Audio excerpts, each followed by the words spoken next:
Bale, ito po yung accomplishment po. Straight strike po sila ngayong linggo eh. Ito po yung second floor, 5th unit, 6th na unit po. Ito po yung garage, may bucket, hagdan po. So, ito po, buong area po garahe. Ito po yung pinakamagiging garahe nila. Bale, ayan po yung hagdan pataas. Mamaya po pagkatapos nung nagpapalit po ako. Ayan po yung hagdan.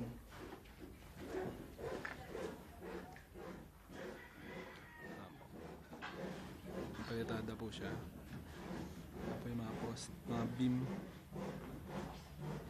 Po. Yung hagdan po pwede nakapakan yan. Kahit po ako pagkatapos nung nagpapalitada.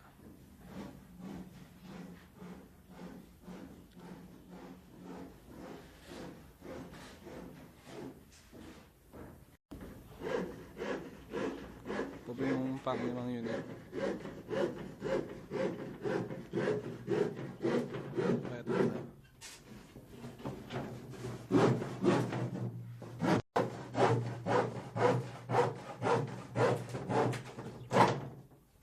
Hagdan.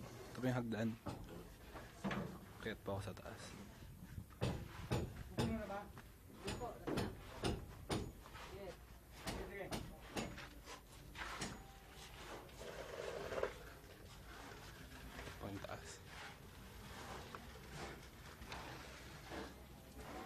Ito po yung pinaka-entrance.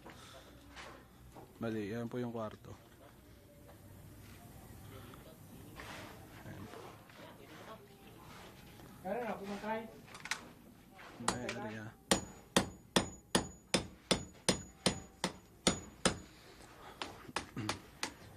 Ayan po, nagbubuhos po sila ngayon ng mga poste. Ito po, bali magiging banyo. Kabilaan, 2 pinto po.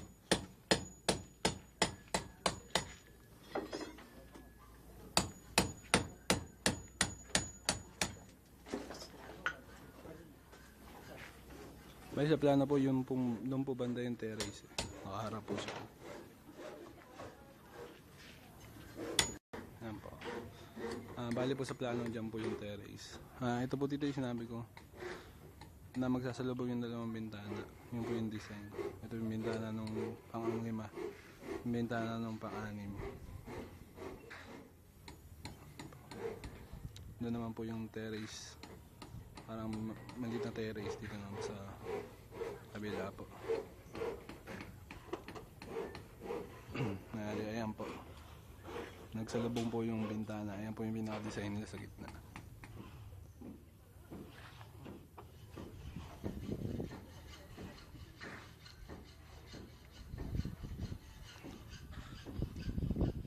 Ito po yung pang 7 hanggang pang 10 po.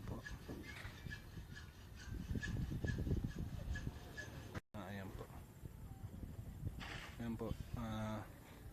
Dito po sa area na to, ito naman po yung pinaka master bedroom.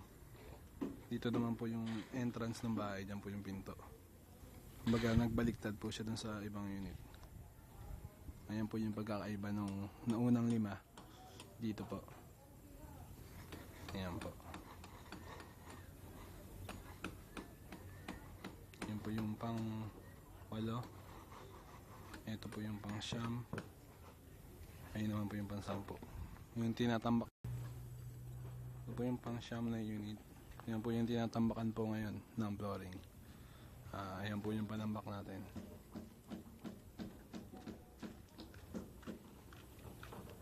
Hindi po yan lupa. Semento po. Ano po yan, yung mga tira sa mga paggawaan po ng poste ng Meralco. So mga semento po yan. Kaya po pag tinambak matigas po, matibay po yan. Tinambak natin. Po yung pang 10 unit. Yan po yung pang 9. Puro may palitada na po halos yung loob.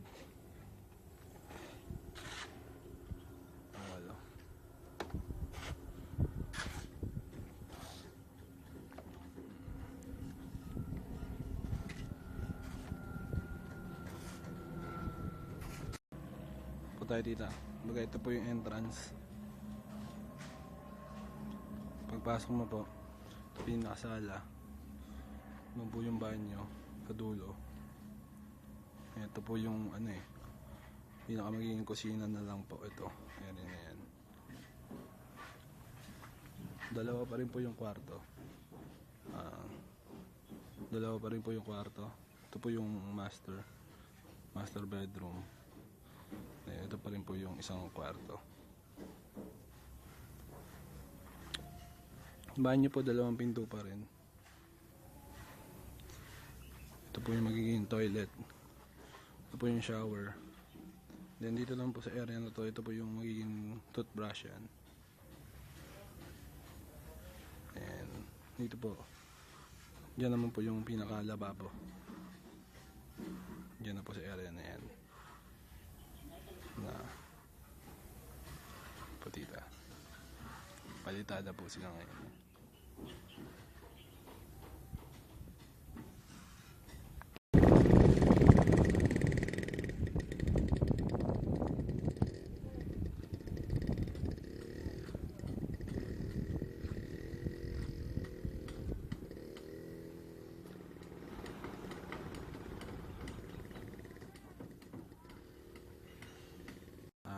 Ito po yung second unit tita.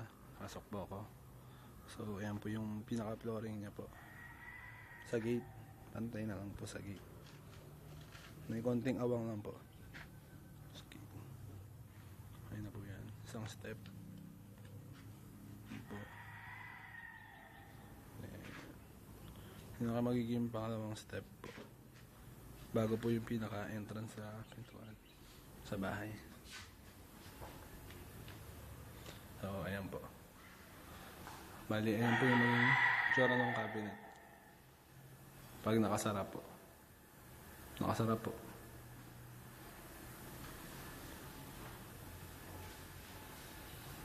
And ito po yung lababo. Sliding po yung pinto. Ayan po dito, medyo maliwanag. Ayan po yung open shelves na lang po sa taas ng toothbrush yan. So, yung mga ano pong gusto nang ilagay dyan, mga tissue, mga ano po. Pwede po nilang ilapag sa taas. Yung lababo po. Bali po yung tinatanong niyo po yung nakaraan, yung ilaw po. Bali po magtatap po tayo. Bali dito po yan sa sa pagkakaalam ko po sa ilalim po na ito, pwede po maglagay ng ilaw ng cabinet.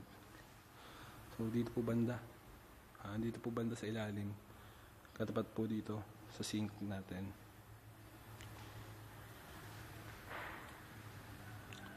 Apo, diyan po banda ilalagay yung bulb para nakatapat po siya dito, maliwanag po. Sa umaga naman po maliwanag kasi may bintana. Mostly paggabi lang po talaga yung magagamit. At mag-a-additional na lang po tayo doon sa ilaw na yun, sa electrician po natin. So far po tita, wala pa po eh. Yung electrician po nandun po sa ibang unit sa Pumong. Kasi mas kailangan po doon eh. Dito po mga panghuli na po yun. Panghuli na po siya ilalagay. Yan po tita. Ayan. Ito naman po yung pinaka-itsura ng cabinet. Bawat kwarto po, pare-pares lang po yung 6 na unit. Yan, then okay na po. Yung 4 na bahay po, buo na eh. Ito po pala tita. Open shelves po. Kasi hindi po siya malagyan ng pinto. Kasi tatama po tayo dito sa breaker. Dito po kasi banda yung breaker eh.